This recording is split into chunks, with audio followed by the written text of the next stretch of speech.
Good morning mga kagali. For today's video, papakita natin sa inyo ngayon, magbibigay tayo ng suplemento doon sa ating mga broodcocks. Bibigyan natin sila ng pampagana. 2.5 cc lang yung bawat broodcock. Parang palaging agresibo.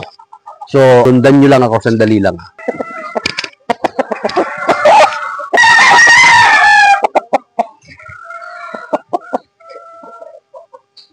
Ganito lang po. Kita nyo po itong parang liter V dito.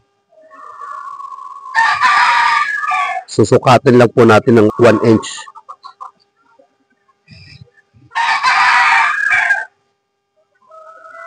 Papunta po doon, hindi po pwede pa ganun.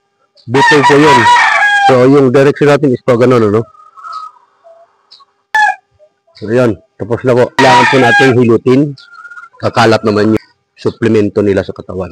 Magbigay po tayo nito umaga, pwede po hapon, at huwag po tayo magbigay nito pag mainit ang panahon kasi mainit din po sa katawan ito ng ating mga alaga. Ayan, tapos na po yung isa. Hanggang dito na lang, at least may nakita na po tayo. Dito lang yan po sa ating breeding area, dito po sa ERMAS Game Pals.